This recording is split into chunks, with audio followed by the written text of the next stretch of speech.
Hey guys and gals, I want to show you how to cut a tree down. And the tree behind me, you can see has a ladder leaning on it, so you can see which tree it is. So what I'm going to do is show you how to throw a little yellow line up there with a bean bag on it, follow up with the 1/2 inch, which then you're going to either attach to a vehicle or come along, and you're going to safely be able to pull this tree down. Okay, hey guys, so let's say that you got a tree. This is an ash tree. It is dead.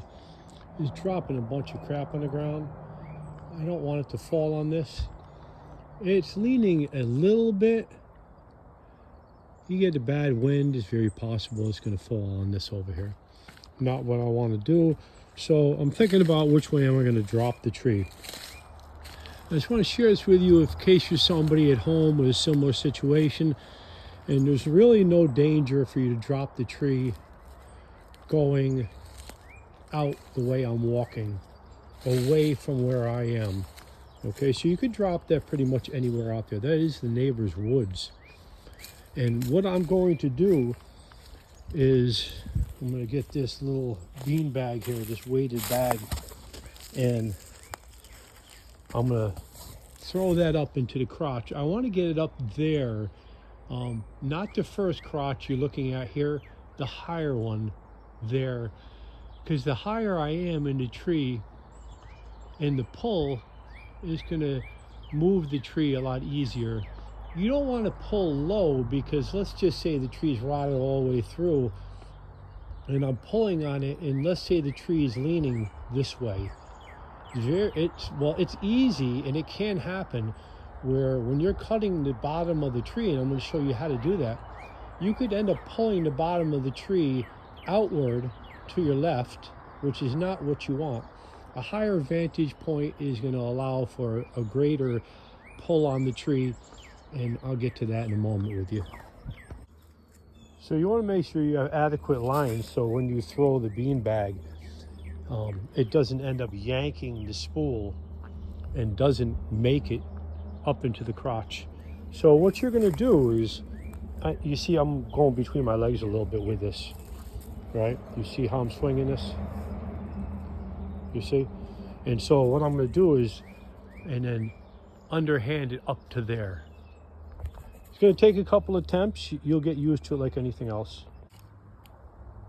So on the 9th try, I got it through the crotch, and you're simply going to get yourself, this is a 1/2 inch rope. There's not going to be a big pull on this tree. I'm not that concerned. This carabiner is pretty strong. I don't know exactly what it's rated at. I've been using it for tree pullings that do not require a ton of tension or a ton of pull. Something like this, you can see I've got it up in the crotch where I want it, and all you're going to do now is pull your rope up. You see the ball going up, and I'm going to show you where it is when I get it up there and it's tighter on the rope. What is next? Okay, hey guys, so I'm about 20 feet in the air. I want to show you something. You could drop the tree this way. It might hit that maple. I'm not concerned with that. It's just, I think, let's just say, for example, some of the branches in the ash hit the maple and cause it to break off on the pie at the bottom of the tree and careen over here. We don't want that. So now one of the problems I got going on, I want to share with you. So you remember how I did the line, right? You see it? So because of this trunk going up in the air, this line, if you don't get up on a ladder, is going to probably end up being only about this high, which is, I don't know, 20 feet off the ground. I'm probably 25. You don't want that. So I'm on a ladder. I'm going to disconnect, right? I'm going to run this rope through the crotch, and what that's going to allow me to do is, if I walk down there and pull the rope and shake the rope like this, it's going to allow the carabiner to ride up the trunk higher than 20 feet. So I'm probably going to be able to get it up around maybe 30 or so. You could cut that limb off. It's not something you want to do on a ladder if you're not good at it, because many a time, if you don't know how to cut this is going to come down and get you. I mean, to be honest with you, the way it's leaning, if you cut the pie correctly, you very easily could drop it down there. But let's not do that today. Let's fix this, and I'm going to get back to you. Okay guys, so we got the come along ready. So you see I got it at the bottom of a sound tree. If this was a massive tree with a ton of pull, I would use something bigger. Got a strap. You see how I have this connected. And then I have it ran out here. We'll tighten this up in a minute. As we crank the come along, the rope will get taut or tight. So you see, it's up in the crotch where we want it. So let's go back over here. And you're simply gonna go like this. Hold this side until it gets tight and crank. Okay?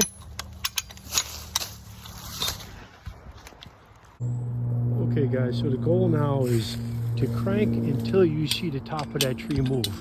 I can see it move, and I'm going to crank this until I feel that this line is pretty taut. It's not yet, because it's not straight up to where I have that carabiner, and it will be pretty soon.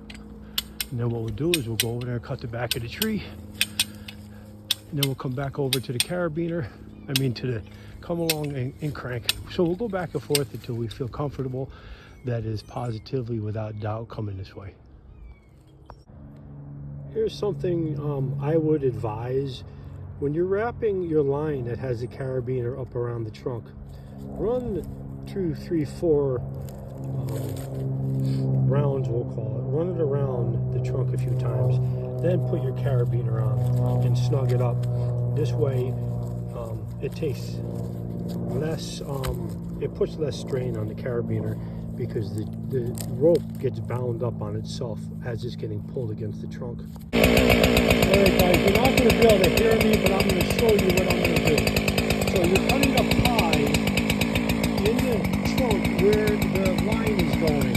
So the line goes this way, right? It goes out that way.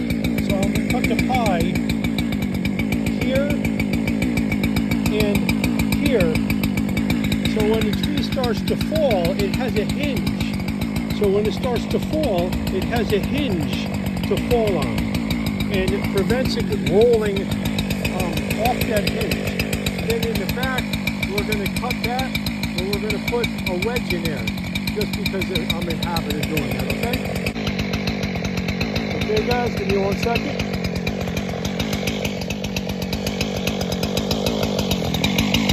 Make sure that there's nothing around you, so you can move away from this if you needed to.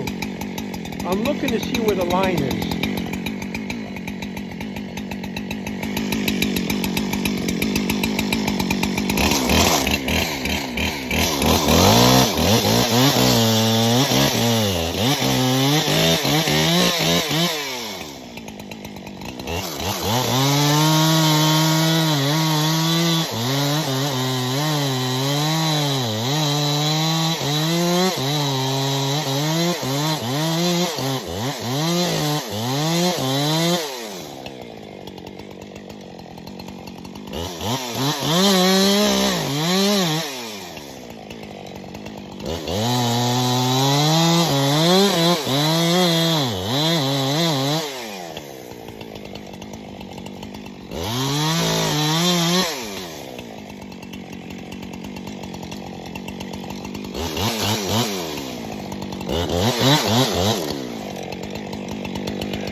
So that is leaning to where we want the tree to fall.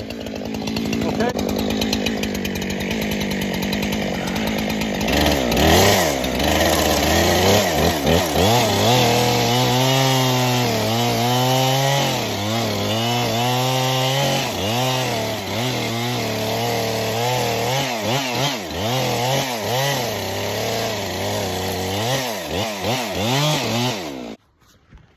Okay guys, so we got 2 wedges in here.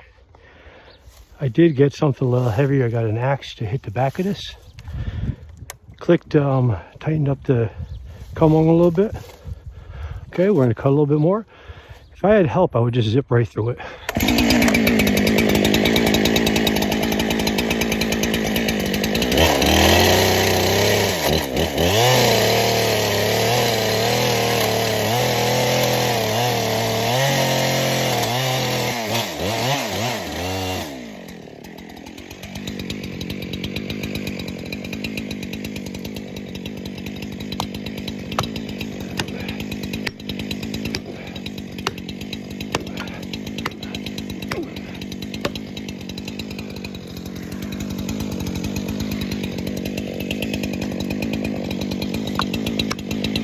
When you go check the tension on the come along.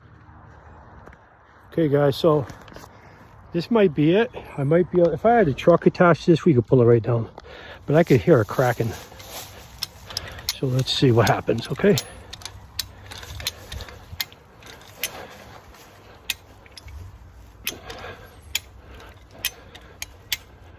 there's no doubt about it, it'll come down with a little cuff on the back of the saw.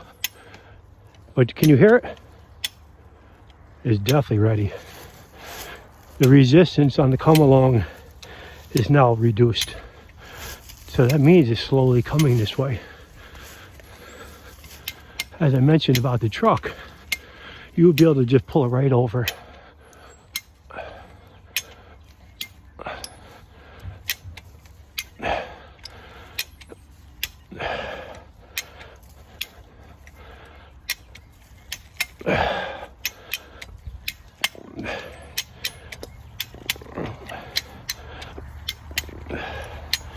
Oh, let's go give it a cut, okay? I have the video on still in case it falls down. And usually the wedges will be loose in the back of the tree now, meaning that the tree is going over.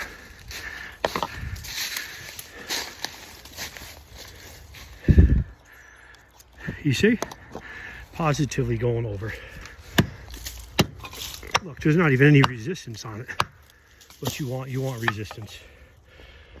Okay, bear with me guys. Let's cut this thing down, okay?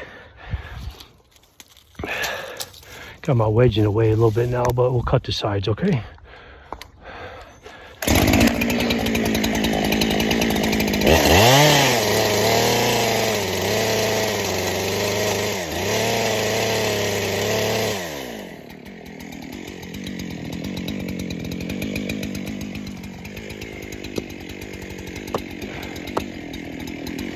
I'm doing that to prevent, not that it's going to happen. Let's say a wind came and you didn't have a wedge.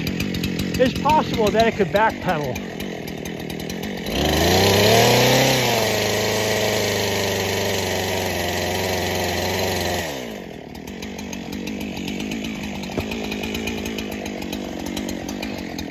Yeah, I almost feel like going that back with the come along again. It's going down right now.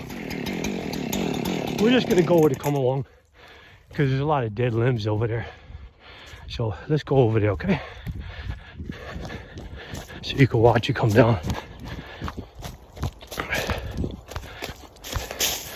Hope I don't fall with this camera on my head.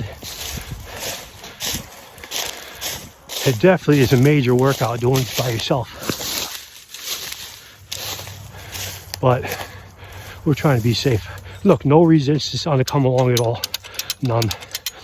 Which is not good because you don't want the chance of it backpedaling due to lack of resistance. So I'm gonna have to run when this comes down because the tree is tall. Make sure I got an escape route.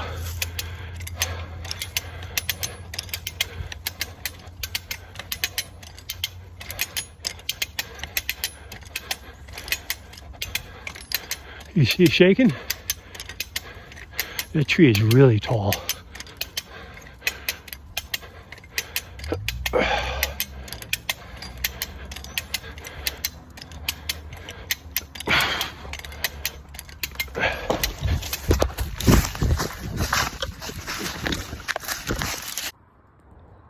Man, guys, I'm really disappointed that when I was running, I must have clicked off the video.